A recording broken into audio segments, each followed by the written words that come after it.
Bonjour et bienvenue à ce webinaire de gestion de vulnérables à résilients, notre approvisionnement est à repenser. Une présentation du collège ACMAT qui développe et offre des formations conçues spécialement pour notre secteur d'activité. La série de webinaires de gestion a été rendue possible grâce au soutien financier de la Commission des partenaires du marché du travail. Mon nom est Célie Cournoyer, directrice des opérations pour le programme Bienfait ici, et je serai votre modératrice pour ce webinaire.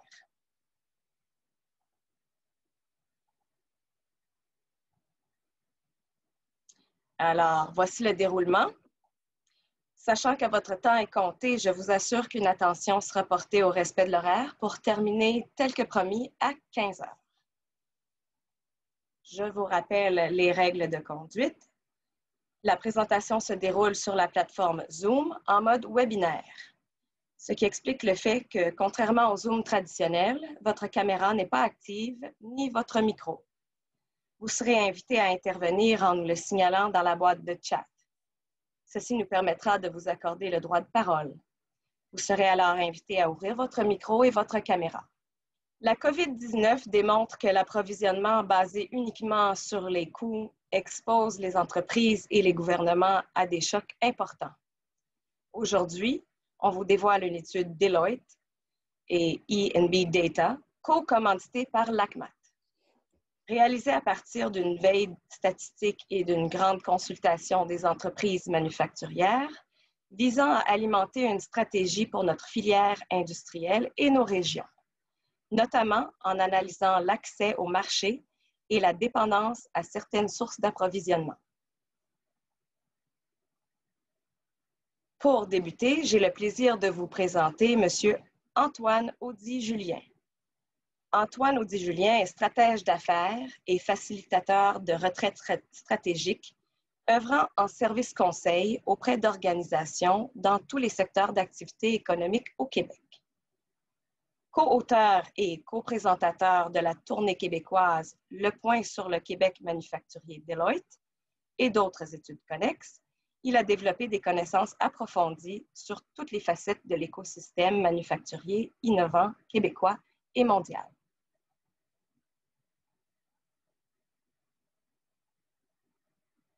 Merci beaucoup, Célie. Donc, j'imagine que c'est le bon moment pour prendre la parole. Oui. Bienvenue à tous.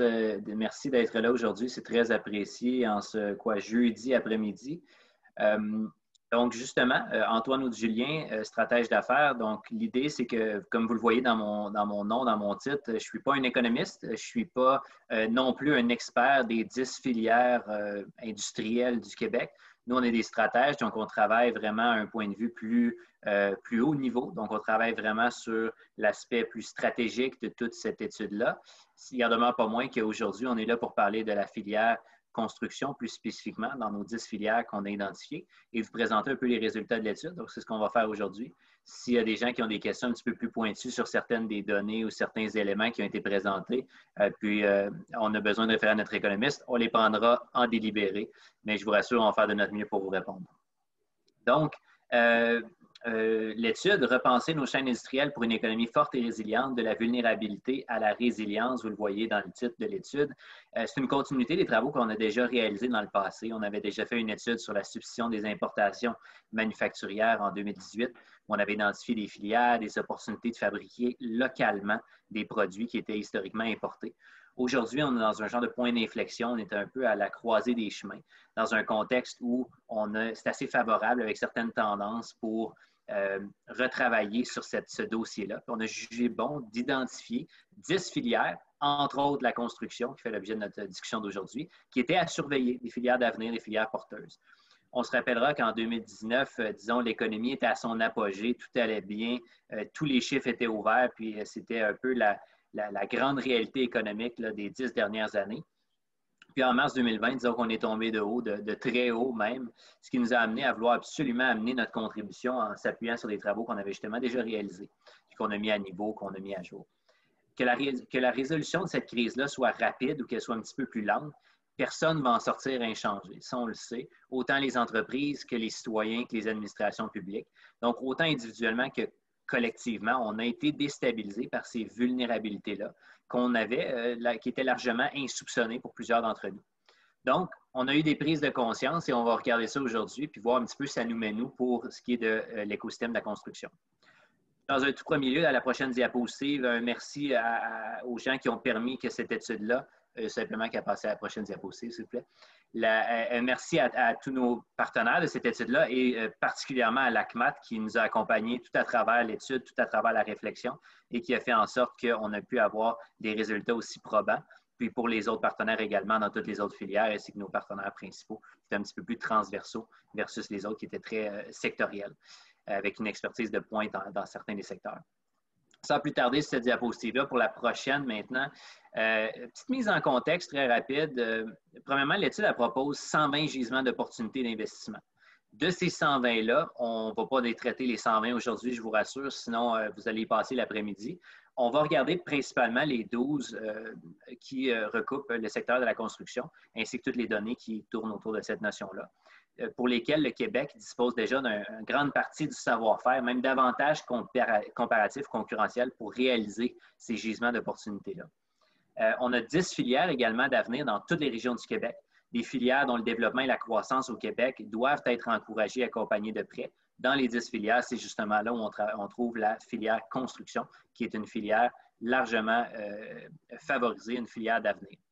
Il y a également 5 pistes de solutions qu'on va proposer, qui constituent un peu le point de départ des actions à prendre, puis avec chacun le rôle de contribuer à cette réalité-là. Ce n'est pas juste les entreprises qui doivent mettre la main à la pâte, c'est les administrations publiques, c'est également l'écosystème d'accompagnement qui doit contribuer. Donc, il y a un rôle pour tout le monde, puis on va en discuter.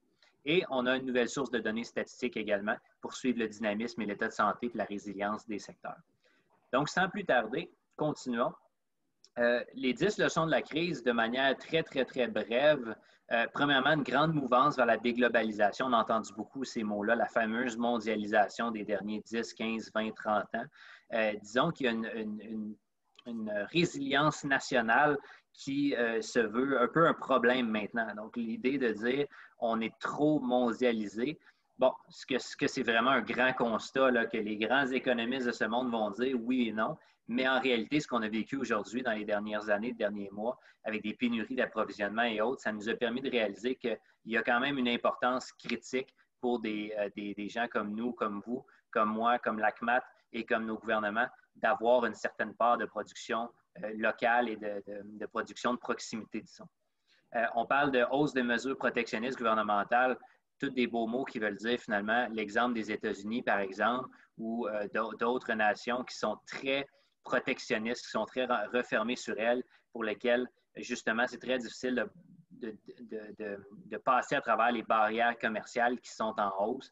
Donc, cette réalité-là de l'avènement du protectionnisme est un enjeu pour une nation comme la nôtre qui est très axée sur les exportations. Donc, pour cette réalité-là, c'est un enjeu qui a fait en sorte aussi de générer des nouvelles réflexions de notre côté.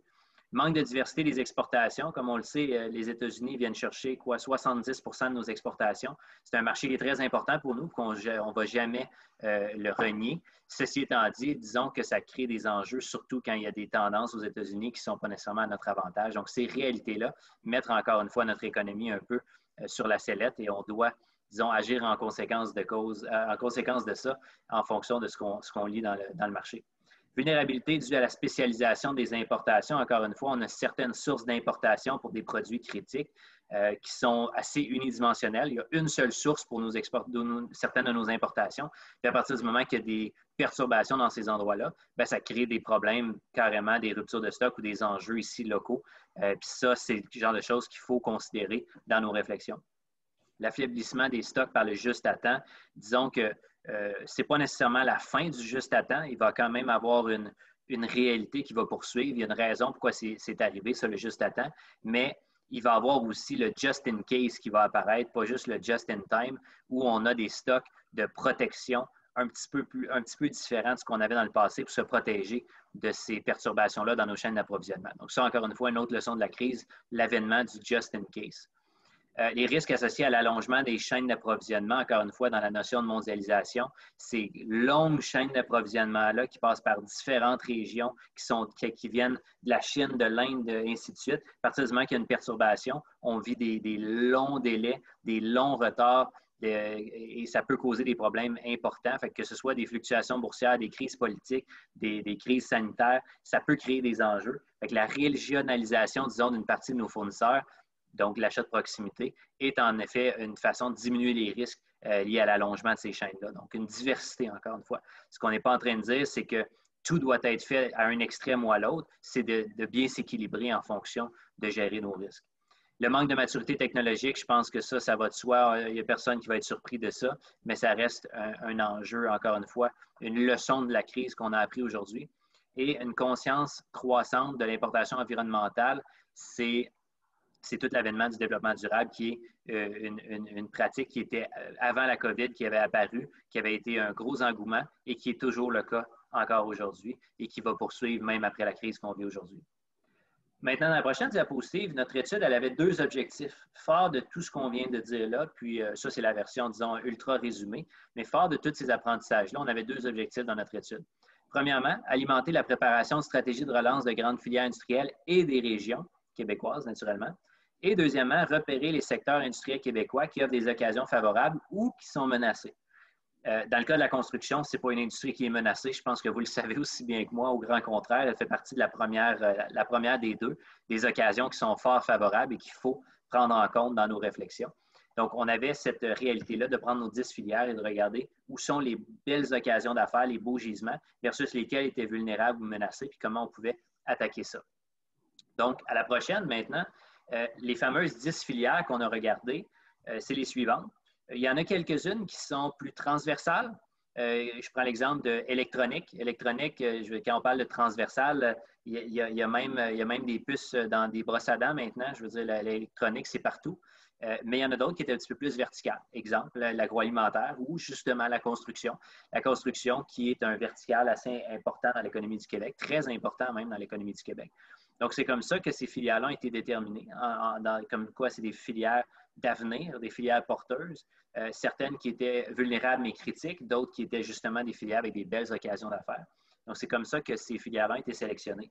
Puis justement, dans la prochaine diapositive, on a regardé de différentes façons. On a regardé premièrement des données économiques. On a regardé 6 mois de données économiques, voir qu'est-ce que ça nous disait. Le commerce mondial, les marchés, quelle était la production, quels étaient les manquements au niveau de l'approvisionnement, les industries qui étaient menacées versus celles qui étaient vulnérables et versus celles qui étaient plus porteuses. On a parlé à une centaine de personnes dans toutes ces filières-là avec différentes expertises et on en est arrivé avec des playbooks sectoriels qu'on a appelés. Des playbooks, c'est toute notre notion de dire pour chacune des filières, on a un peu l'histoire de cette filière-là avec les belles opportunités, les enjeux, toute cette filière-là en une seule page. On a regardé les vulnérabilités qui sont transversales, qui touchaient toutes les filières, et ça, on va en discuter dans justement quelques secondes, et les pistes de solutions qui étaient également transversales pour adresser ces vulnérabilités-là. Donc ça, je vais revenir sur cette notion-là des vulnérabilités, des pistes de solutions. C'est un des sujets qui arrive presque immédiatement. Et juste avant, à la prochaine diapositive, les stratégies d'approvisionnement. On a réalisé dans les vulnérabilités, puis encore une fois, excuse-moi, c'est lié, encore une fois, petit clic. Dans la page suivante, on a regardé que les nouvelles stratégies d'approvisionnement post-COVID, on a des vulnérabilités au niveau de certaines des stratégies d'approvisionnement. Entre autres, on sait que dans certains secteurs, et c'est le cas particulièrement dans le secteur de la construction, que l'approvisionnement est beaucoup basé uniquement sur les coûts. On parle que l'approvisionnement, ça ne tient pas compte souvent du coût total de possession. Cette réalité-là, combinée avec des ruptures d'approvisionnement international qui viennent de plusieurs perturbations, que ce soit des catastrophes naturelles, des conflits politiques, des crises sanitaires, tout ça, fait en sorte qu'on a un peu une double vulnérabilité. D'un côté, on ne prend pas compte de tout le coût dans nos choix, entre autres les administrations publiques, mais également les entreprises privées. On ne prend pas compte de toutes les composantes du coût pour faire un choix d'approvisionnement. ce qui désavantage souvent certains joueurs plus que d'autres, qui créent des problèmes dans l'écosystème. Et de l'autre côté, on a des ruptures d'approvisionnement à l'international qui ensuite viennent nous vulnérabiliser encore plus. Cette réalité-là, elle est apparue encore plus évidente, même s'il y en a plusieurs qui le savaient déjà, elle est apparue encore plus évidente avec des effets particuliers avec la crise sanitaire. Il y a plusieurs façons d'adresser ça. On l'a regardé, il y a plusieurs tendances qui permettent d'adresser cette double vulnérabilité-là. Qu'on parle d'approche agile d'approvisionnement, d'économie circulaire, de symbiose industrielle, puis tous les beaux buzzwords qu'on entend souvent. C'est des buzzwords, oui, mais ça reste qu'il y a plusieurs de ces éléments-là qui permettent en effet de limiter ces vulnérabilités-là. Une gestion de risque constante, avoir des approvisionnements qui sont plus stratégiques, qui sont mieux structurés, qui sont plus intelligents, disons, qui est également une prise de conscience importante. Des réseaux de proximité, des fournisseurs de proximité, équilibré, encore une fois. C'est toute l'idée d'équilibrage. Ce n'est pas d'aller à un extrême ou à un autre, mais c'est d'avoir, parce qu'on n'est pas une nation qui peut se permettre ça, d'être à un extrême ou à un autre, mais on peut avoir un équilibrage dans ça. Des volumes d'inventaire critiques, ça revient au just in case qu'on disait un petit peu plus tôt, d'avoir accès à des volumes qui permettent de passer à travers certaines vagues de perturbations. Rapatrier la production de composantes critiques, ça, c'est sûr que c'est quelque chose d'intéressant. Il y a certaines composantes qui peuvent être réimportées en termes de capacité de production, qu'on importait historiquement des produits, puis que maintenant, on pourrait les fabriquer localement, justement, pour se prémunir de ces risques-là. Puis, renforcer toutes nos capacités numériques, ça va de soi, puis je pense qu'on ne surprendra personne avec ça. Donc, encore quelques tendances qui viennent nous laisser présager qu'il y a des façons d'adresser cette double vulnérabilité-là. Mais la clé dans ça, c'est d'avoir un approvisionnement qui est plus stratégique puis qui prend en compte tout ce qui est autour du coût total de possession, c'est-à-dire pas juste le coût, comparer un coût pour un coût sans considérer toutes les notions autour de cet approvisionnement-là. À la prochaine page, faire un deep dive. Regardez pas les autres, juste à regarder la ligne rouge. En fait, vous allez pouvoir regarder les autres, mais pour comprendre à quel point la construction, tous les voyants sont ouverts.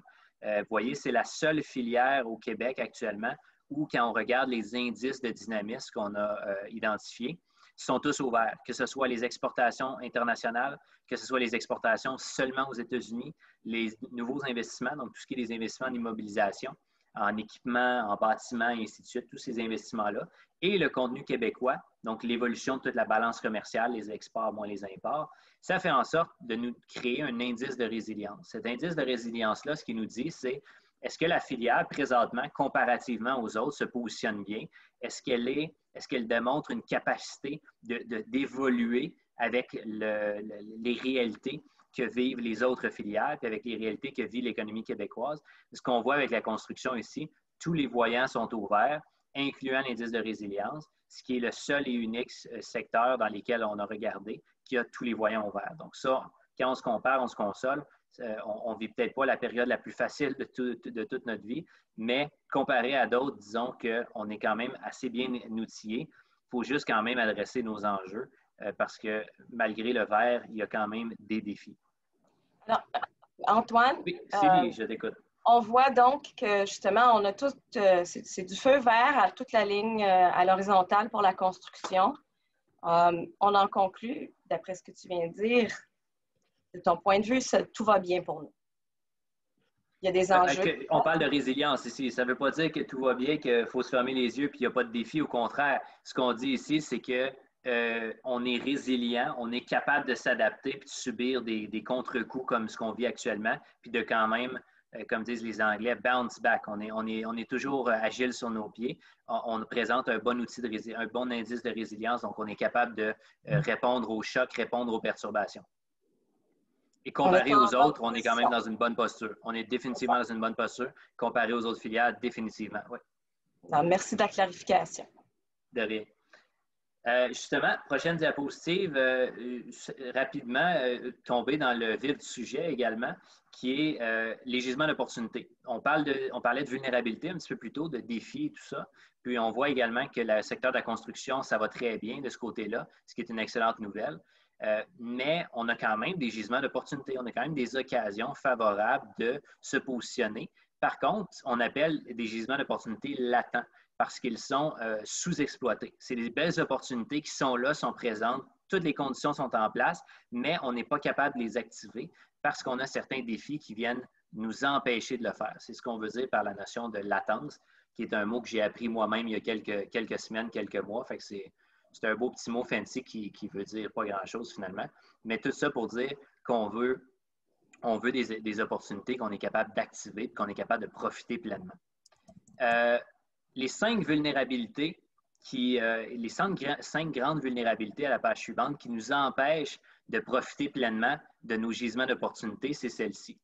Dans un premier temps, le retour du rouge dans les bilans et la nécessité de réinvestissement.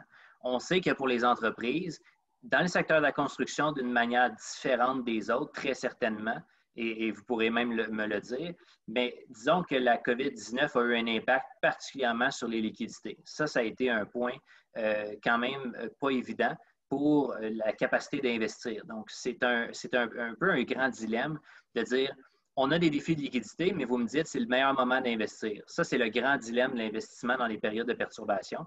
On sait que ceux qui investissent dans ces périodes-là, c'est eux qui réussissent le mieux. Mais en même temps, on dit, mais je n'ai pas l'argent pour le faire. Donc, il y a un rôle à jouer pour l'écosystème des administrations publiques. Il y a un rôle à jouer pour les institutions financières dans relever ce défi-là, mais également pour les entreprises de quand même voir un peu la lumière au bout du tunnel, puis c'est-à-dire, si j'investis aujourd'hui, je vais en profiter demain, même si ce n'est pas tout à fait évident.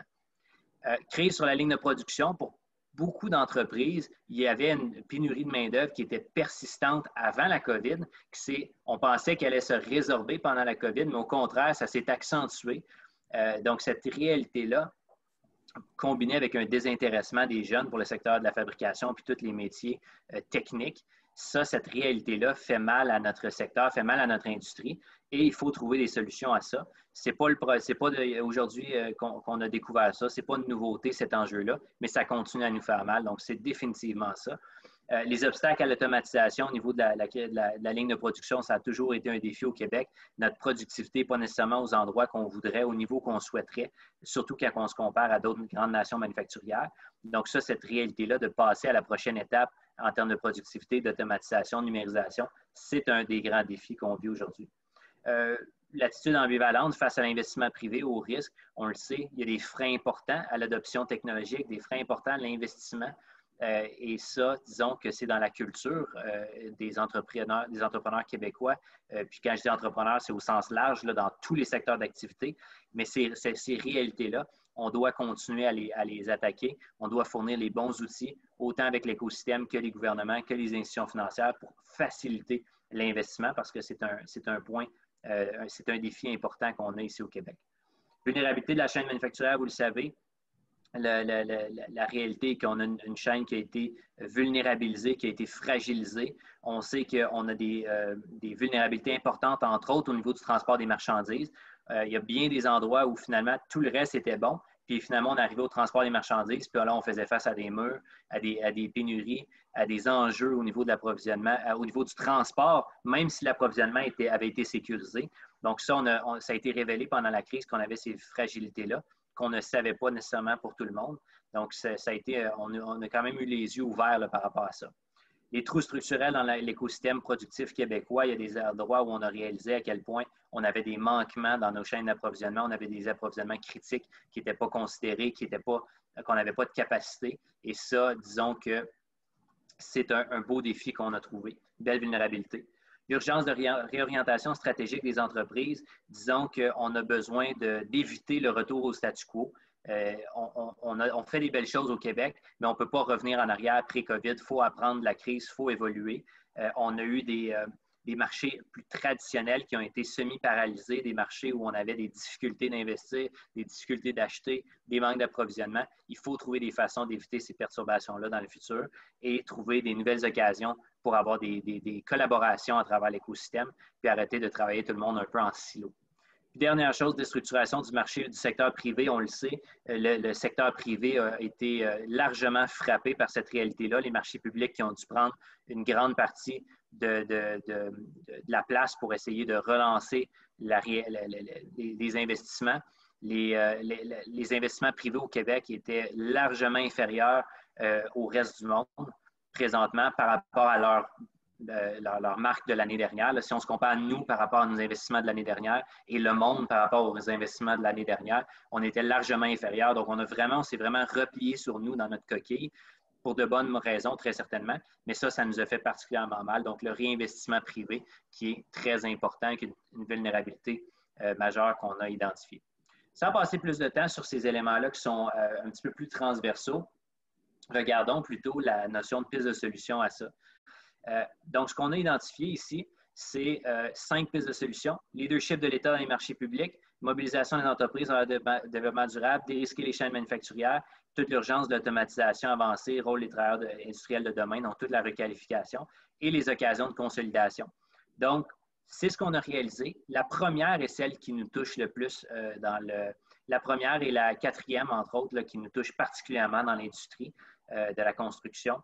On sait que le leadership de l'État dans les marchés publics, tout ce qui est de réforme des aspects contractuels, des appels d'offres, prendre en considération les réalités des entreprises, avoir des appels d'offres qui ne sont pas uniquement basés sur le prix, d'aller même en amont des appels d'offres, puis de ne pas juste considérer que c'est au moment de l'appel d'offres qu'on doit faire des choix, mais qu'avant même que les appels d'offres sortent, de dire c'est quoi la grande volonté gouvernementale. On veut-tu permettre l'innovation dans notre secteur? Veut-tu l'encourager? Si oui, on peut-tu avoir des appels d'offres qui sont alignés avec ça? Si on veut favoriser certains matériaux, si on veut favoriser l'utilisation, exemple, de l'aluminium, est-ce qu'on peut, en amont des appels d'offres, avoir déjà une volonté politique, puis qu'ensuite ça découle, puis ça soit permis dans les appels d'offres, plutôt que d'arriver puis de réaliser que finalement, on demande des spécificités dans les appels d'offres qui sont tellement alignées sur certains matériaux que nos nouveaux développements ne permettent pas d'accéder à ces appels d'offres-là, et ainsi de suite. Donc, tout ce qui est contractuel comme non contractuel, tout le leadership de l'État est critique, puis tout le renforcement de nos structures productives, donc toute notre automatisation, notre digitalisation de notre industrie, tout ce qui est des nouvelles technologies, et garder la place de l'humain dans tout ça, faire évoluer. Il y a un écart de compétences important. Il y a une pénurie de main-d'œuvre, certes, mais il y a un écart de compétences entre ce que les besoins du marché demandent et ce avec quoi les gens sortent avec leurs études, la capacité qu'ils ont. Donc, cet écart-là doit aussi être relevé.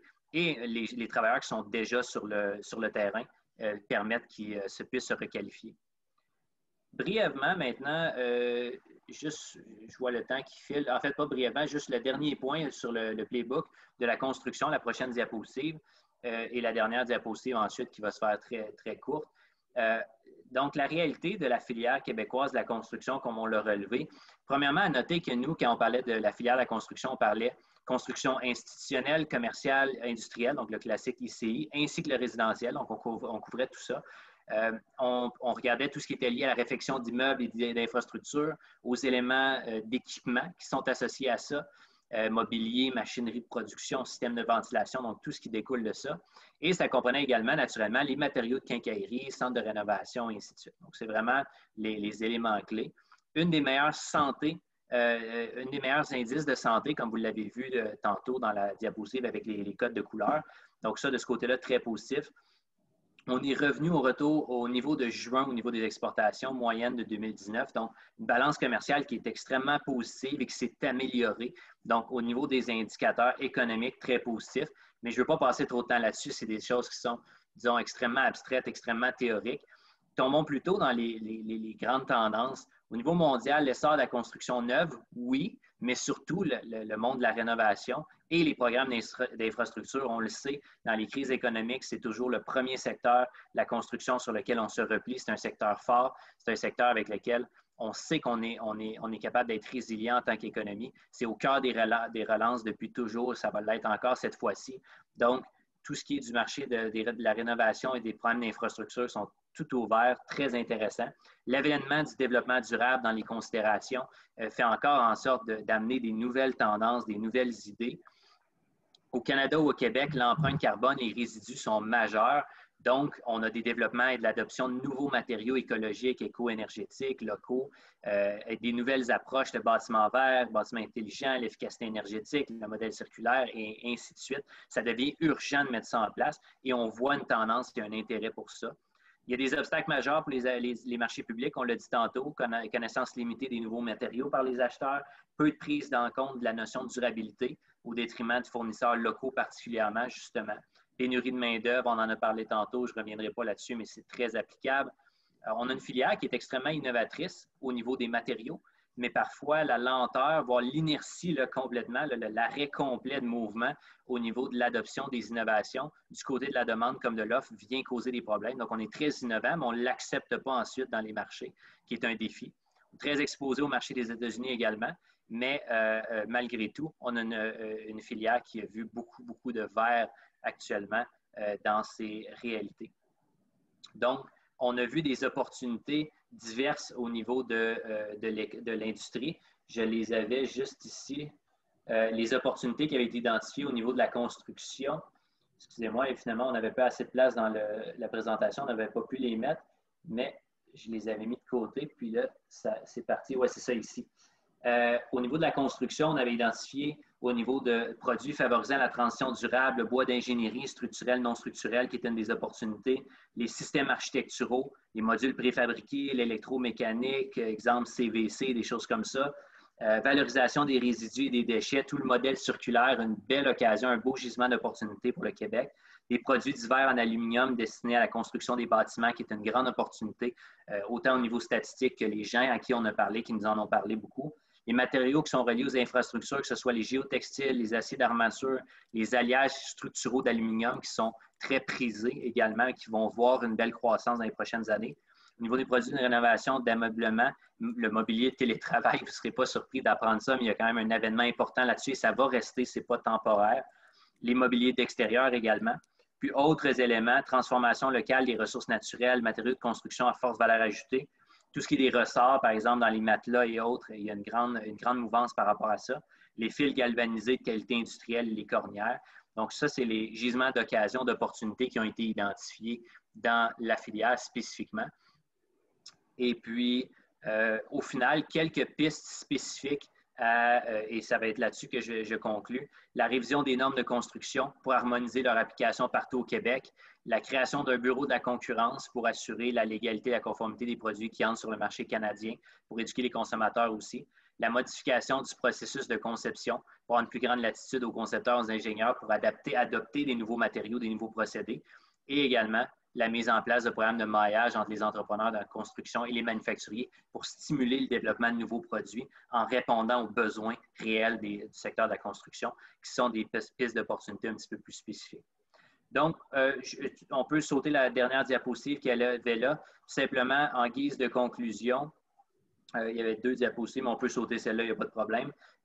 En guise de conclusion, on le sait, le passé n'existe plus. On l'a dit, en mars 2020, notre monde a changé. On a 10 filières d'avenir pour la relance économique. La construction est au cœur de ces 10 filières-là, même assez en avant-plan. On doit suivre leur indice de résilience, on doit suivre ces filières-là, on doit les aider. La clé, diversifier nos exportations, avoir des nouveaux marchés, avoir des chaînes d'approvisionnement dérisquées, accélérer nos investissements autant privés que publics et préserver nos filières stratégiques qui sont plus vulnérables, ce qui est moins le cas de la construction qui est moins vulnérable. Et tout l'écosystème d'affaires doit contribuer. Ce n'est pas juste aux entreprises ni juste à l'État à le faire. L'écosystème d'accompagnement, les institutions financières, tout le monde doit jouer son rôle pour qu'on ait une économie plus forte et plus résiliente. Mais dans la diapositive précédente, on a passé un peu vite. Est-ce qu'il y avait des éléments que tu voulais, que tu trouvais, je sais qu'on l'a passé. En fait, c'était simplement un peu la posture des entreprises qu'elles pourraient prendre pour pleinement profiter des gisements d'opportunités. On donnait quelques indices pour les entreprises. Développer une bonne culture d'innovation, c'est la clé. Si les entreprises qui ne se positionnent pas avec des bonnes cultures d'innovation risquent de moins profiter de ça parce que beaucoup de ça vient de l'innovation. Avoir des visions stratégiques, mais avec des capacités tactiques. Il ne faut pas juste penser au stratégique, penser à dans 10 ans. Aujourd'hui, on doit penser à l'année prochaine puis le mois prochain, mais il ne faut pas oublier le stratégique. Cette dualité-là est importante. La transition durable, de jamais l'oublier parce qu'on a tendance dans les perturbations à l'oublier, mais c'est le futur, puis c'est là où beaucoup de nos opportunités justement se positionnaient. Capacité de prendre des risques et à les gérer Ça, c'était un point important qu'on avait mentionné un petit peu en cours de route. Culture de résilience, la posture préventive, de voir venir les coûts, d'avoir des capacités de gestion de risque, d'essayer de voir sont où les risques dans mon marché, dans mon industrie, dans mon entreprise, puis de bien les gérer. Parce que ceux qui ont réussi à le faire, ils ont vraiment bien réussi à passer à travers la crise. La fonction finance 4.0, ça, c'est à l'interne de l'entreprise, de nous aussi penser à comment utiliser mieux nos fonctions finances. On a beaucoup d'informations dans nos données financières, comment est-ce qu'on peut mieux les utiliser. L'intégration du numérique, on l'a dit depuis le début, c'est important, mais ce n'est pas juste pour le voisin. Nous aussi, il faut qu'on fasse notre part. Puis s'ouvrir aux collaborations, aux complémentarités. Ce n'est pas en le faisant tout seul qu'on va réussir, c'est en le faisant ensemble. On va profiter de votre présence justement pour ouvrir une discussion. Alors, s'il y a quelqu'un qui souhaite intervenir, tout simplement nous le signaler avec la fonction « Lever la main » ou en envoyant un commentaire. Mais moi, j'aurais une question à vous poser, si vous permettez. Alors, on parle de plus en plus de l'empreinte socio-économique plutôt que juste l'empreinte écologique. Je serais intéressée à savoir qu'est-ce que vous en pensez. Il se peut, ne serait-ce pas une opportunité de leadership pour le gouvernement de promouvoir la valeur de l'emploi manufacturier en région? C'est sûr, les régions, pour nous, c'est l'avenir. Hein. La majorité des fleurons québécois en entreprise vont venir des régions québécoises. Donc, c'est fini le temps où seulement les grands centres allaient avoir des belles entreprises. C'est maintenant, c'est un peu l'ère des régions maintenant qui s'en vient. Donc, oui, définitivement, il y a un rôle pour les régions, même critique, essentiel. Et puis, il faut mettre en place les bonnes conditions gagnantes, par contre, pour ces régions-là, pour aller de l'avant. Un exemple le plus classique, et personne ne va tomber en bas de sa chaise, mais l'Internet haute vitesse en région.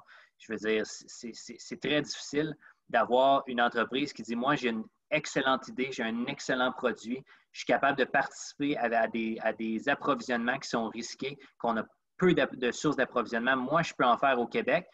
Mais le problème, c'est que quand je vais dans mon entreprise qui est basée à X, Y, Z endroits au Québec, je ne suis même pas capable d'avoir une ligne téléphonique, puis mon Internet, ça prend 15 minutes d'ouvrir mes emails.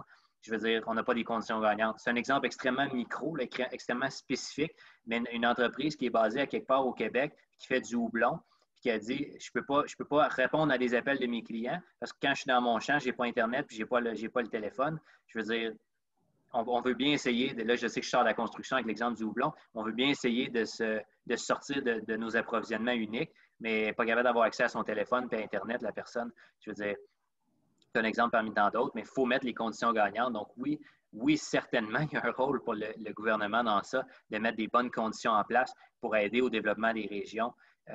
Puis je sais qu'il y a quand même des mouvances. Il y a une nouvelle stratégie régionale actuellement avec le gouvernement qui est en place aujourd'hui.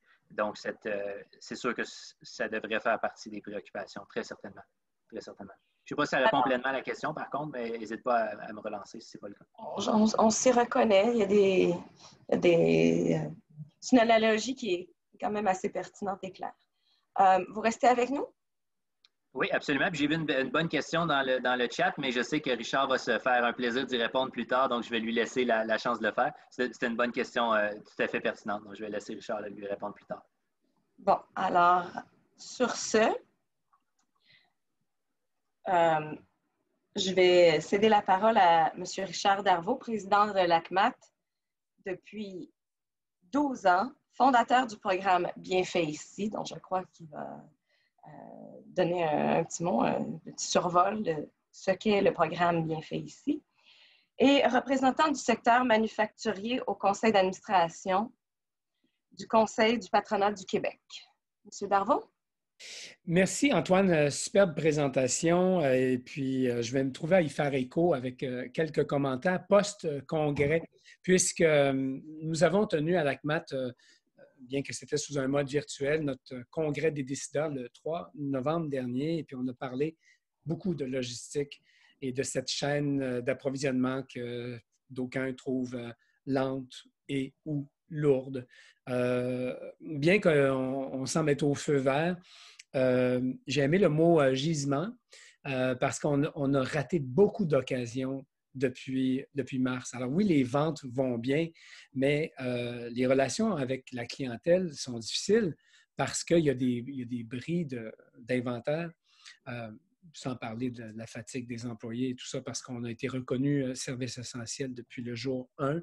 Bon, ça, c'est autre chose. Ce n'est pas l'objet de la discussion d'aujourd'hui, mais il reste que la problématique de la main-d'œuvre, et c'est une des questions qui a été soulevée dans le chat par une observatrice, c'en est une importante, parce que si on est pour encourager le local, donc la fabrication ici, encore faut-il qu'on puisse résoudre cette fameuse équation d'avoir la main-d'œuvre et la main-d'œuvre de qualité suffisante pour faire face à un éventuel accroissement là, de la demande. Donc, on vit à notre manière un problème, peut-être un beau problème, mais c'en est un quand même, à savoir qu'il y a eu un clash. J'aimerais bien trouver le joli mot en français, s'il peut m'aider. Il y a eu un conflit entre le fait que l'Homo bricolus s'est fait aller le marteau et le pinceau comme jamais, et puis ça, personne n'avait pu prévoir cela, qu'en confinement, il serait aussi actif, et il l'est toujours. Hein?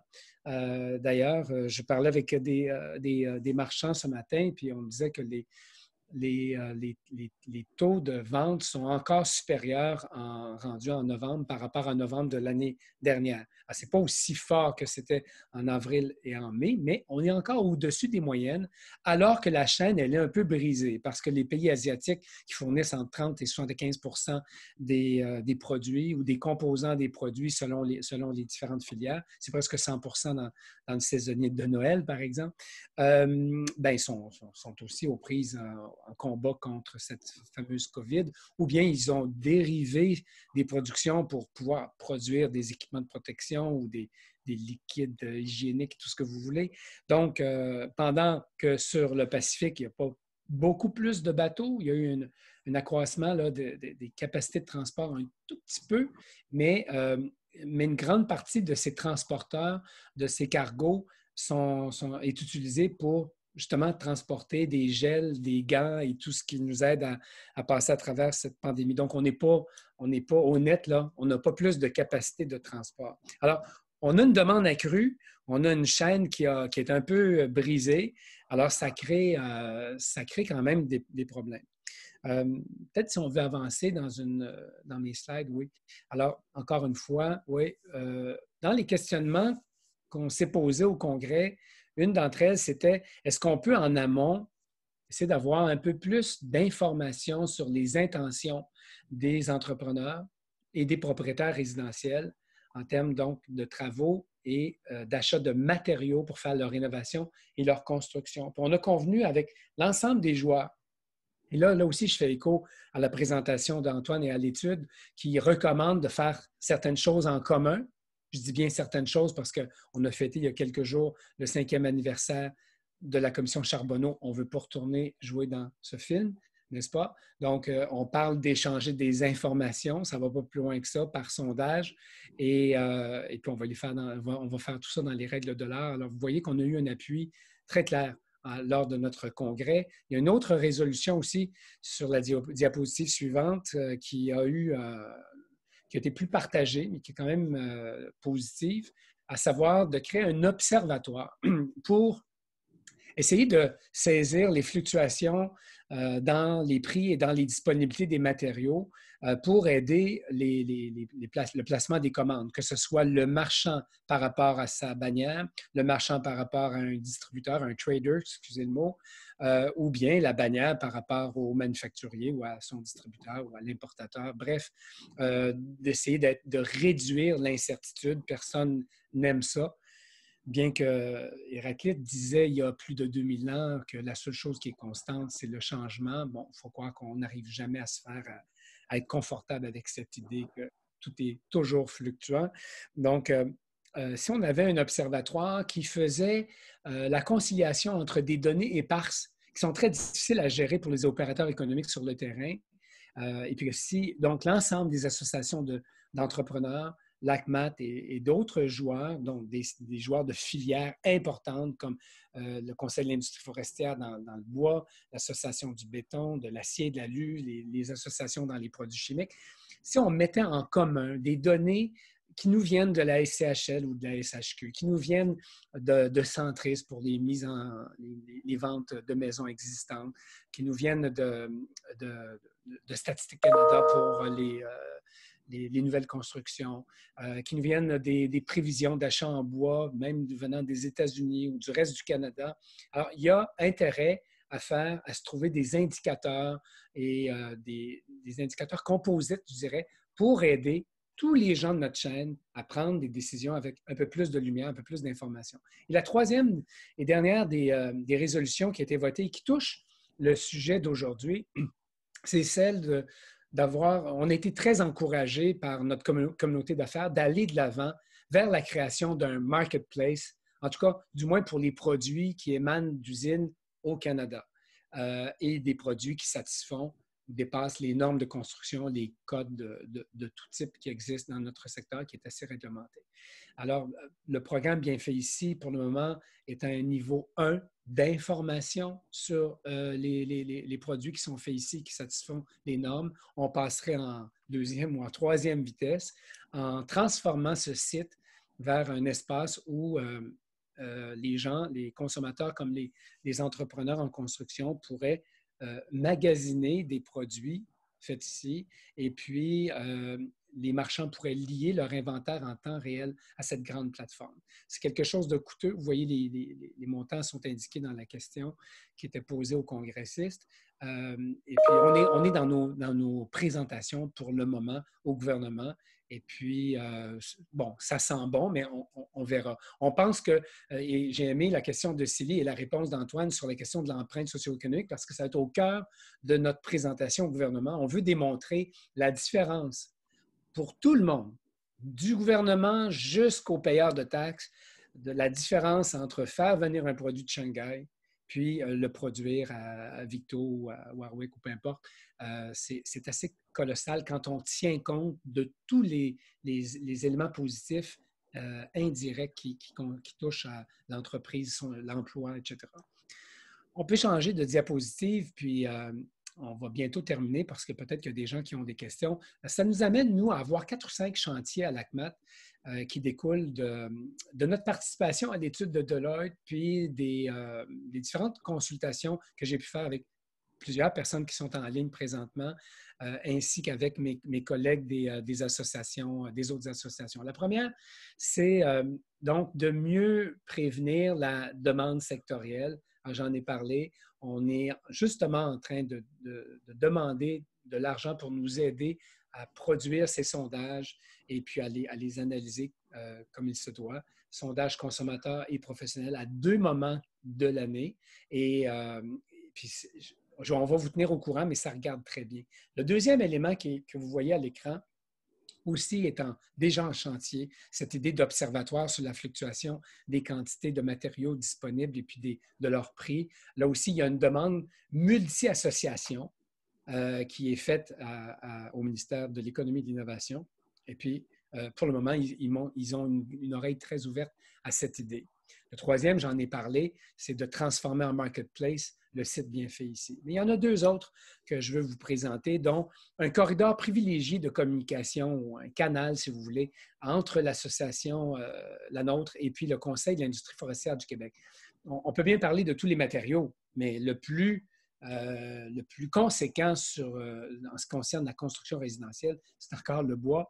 Et donc, on s'est aperçu, mon homologue au CIFQ et moi-même, que finalement, les centres de rénovation et leurs cours à bois n'étaient pas toujours privilégiés par les moulins à scie, qui souvent, j'allais dire d'une manière paresseuse, mais je ne voudrais pas insister sur ce mot, c'est un peu péjoratif, mais de façon facile, s'il y a un Américain avec la poche profonde qui leur commande du matériau brut en grande quantité, bien, c'est vrai que c'est plus facile que de commencer à vouloir servir le consommateur qui a des exigences en emballage, en information. Alors, mais c'est un beau marché et puis on a du travail à faire pour que parmi la centaine de scieries encore en opération au Québec, qu'il n'y en ait pas seulement 5 ou 10 qui privilégient le secteur résidentiel, mais qu'il y en ait une plus grande quantité. Puis enfin, le dernier point, puisque le temps passe, sur lequel je voulais attirer votre attention, c'est qu'on est en train de travailler à jouer un rôle de courtage ou de maillage, d'entremetteur au niveau de la sous-traitance, puisque beaucoup d'éléments qui ont été soulignés par Antoine traitent du fait qu'il y a des fois des composants d'un produit qui sont faits bien loin et dont l'arrivée tardive ou en quantité insuffisante va casser toute la chaîne. On a entendu parler beaucoup dans notre secteur d'activité des fameux bouchons de plastique où on s'est rendu compte qu'il n'y a aucune entreprise du Québec, même du nord-est américain, qui en produit, ce qui fait que plein de gens qui font des solvants, des produits semi-liquides ou liquides qui utilisent ce même genre de contenant qui ressemble à ceux qu'on a pour l'eau de Javel, vous voyez ce que je veux dire, bien, ont été à court de ces petits couvercles.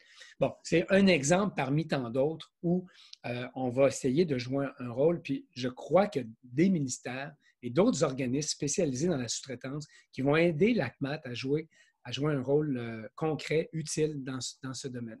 C'est ce qu'on va regarder pour 2021. C'est en chantier présentement. Il est 14h50 ou 51. On est dans nos temps. Alors, je laisse mes collègues me dire s'il y a des questions qui ont été posées par le grand public ou j'invite Antoine peut-être à commenter lui-même, soit des éléments qu'il voit sur le chat ou des éléments que j'aurais mentionnés, avec lesquels peut-être il n'est pas d'accord, puis qu'il aurait une autre opinion. Alors, les jeux sont ouverts. Pas en désaccord, en tout cas, ça c'est sûr. Bien, j'entends dans le chat la notion de défis RH et des marchés extérieurs. J'entends les défis au niveau de certaines ruptures d'approvisionnement. C'est justement une des choses pour lesquelles on essayait là, de trouver, d'identifier des solutions. Ce n'est pas des éléments qui sont faciles.